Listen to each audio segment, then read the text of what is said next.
Hello YouTube, that Lego Builder here with another episode of How to Build. This is episode number 14, and it's been almost a year since my last How to Build, so I figured it was time. Anyway, let's just get started. Today I'm going to be showing you some things with these pieces, which are tiles.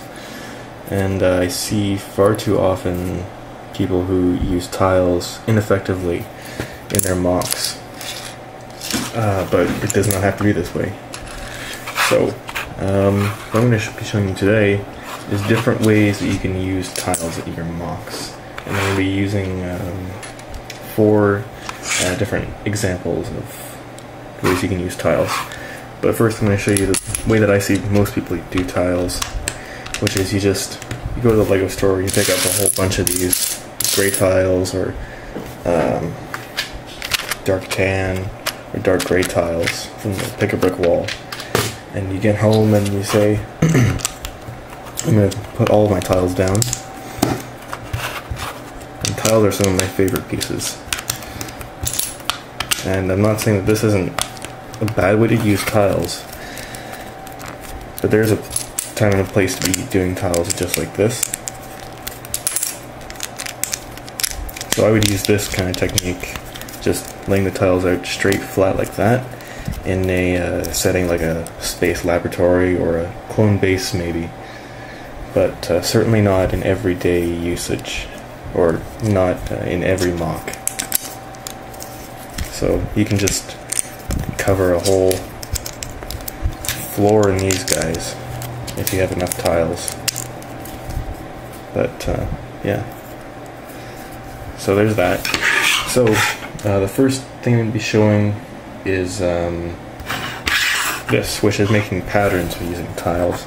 And you've probably tried doing this a little bit if you're like me and you just like tiles a lot. But what you can do is you can use different kind of elements and different colors to make patterns in the tiles. So just like this is a basic tile pattern which could be used in bathrooms or something. And I don't have enough 1x1 tiles, so I just use plates, but this works pretty well too. And the good part of this is that you can just stick a minifigure on there if you want to. I think I've got just Bilbo Baggins here. But he can stand on the tiles like that without having to fall over all the time, which is one advantage to doing that, but it does, in my opinion, look better to have it all uniform smoothness and really the idea of tiles. So making patterns, and you can use this in clone bases or kitchens or bathrooms and walls and stuff in your houses and all kinds of things really. This also applies to mosaics, and you can make images if you wanted to. I haven't done that, but you can do that. Next example I'm going to be showing is wood paneling, and I believe at some point I did do a how to build on using the headlight bricks and making wood paneling, but this way looks good in a kind of a more modern setting, in a house or something, or making a deck. And what you do is you just get the 1x4s or whatever size thin brown tile you're using. I see these at pick-a-bricks. And 1x6s, or just even offsetting them, is good. And you can fill in the gaps here using 1x1s or 1x2s or whatever you have, depending on what your offset is. And this is I think it looks really good, especially when it's next to something like this, which is just plain, and then to next transition into that kind of more homey feel, I guess you could call it. So that is the second example. Third example, just offset. And the big thing about tiles that I really want to get across here is offsetting tiles, which is exactly what you're not doing here. You're offsetting the tiles here, and this is making a stone pathway for a medieval castle or something. And as you can see, the offset makes it look really old and handmade, and that's what you got to think really. What would this look like in real life, and how would they have built that? Is what you kind of want to get at, and you want to get they had to use different size tiles. Like not all of their bricks would have been the same, so they had to use different sizes. And I tried to convey that here using the 1x1s, 1x2s, and 2x2s, and also different colors. So the dark brown there, got dark tan in there too, and different types of pieces, which is the plates, making the mud on the sides, but that's not really part of the brickwork. But still, it adds to the effect, and you can even ending the foliage on this kind of work, just overlaying it. It breaks up the tile pattern. I don't think that was in the right place, but oh well. You can break up the tile feel or the Lego feel and make it look more organic, and that's what you want to go for in this type of medieval pathway. You can also use offsetting on the plate here. You can use offsetting regular tiles too.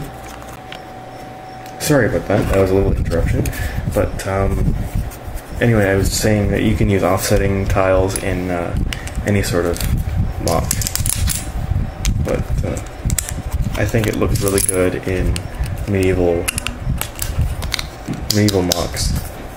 You can just offset like that, and once you cover a whole plate in them, it looks pretty good. I'll just fast forward as I cover this.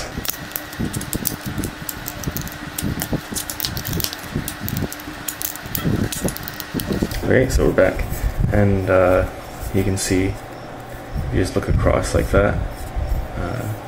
The offset really adds to it, and when you compare that to this is much more visually interesting than this pattern here, and this way looks more realistic, more natural than this way. Okay, so there's just offsetting in different scenarios. You can use that in. Now the last technique, you may have seen this before. Brick Show did a video partnered with, I forget his name. I will leave a link to the original video in the description. But this guy did it, and I believe Jastifer, if you've heard of him, he did this tutorial too.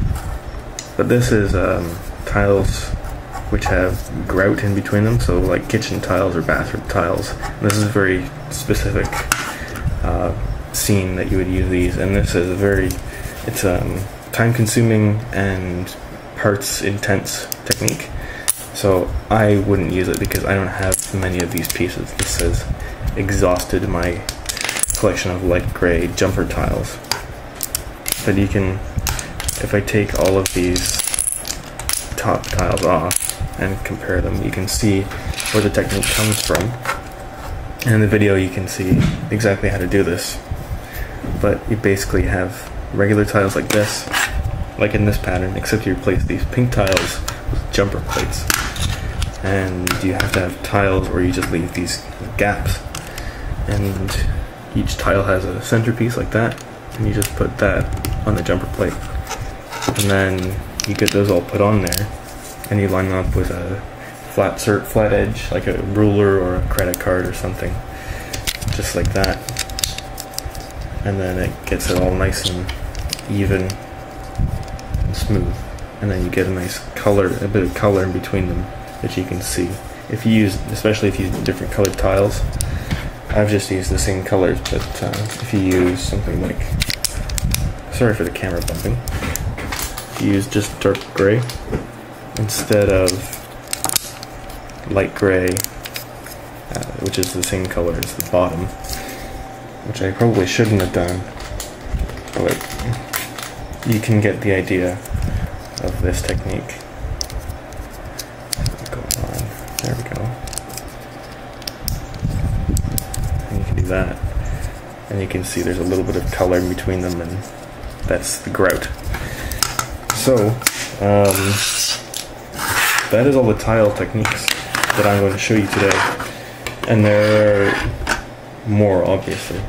There's many tile techniques as you want there to be, but I hope that maybe you'll consider using one of these instead of just going with the regular putting tiles on a plate technique, and maybe go for something like the pattern or the offset or the wood paneling if you're doing wood, or if you're making a kitchen you can do the grout technique.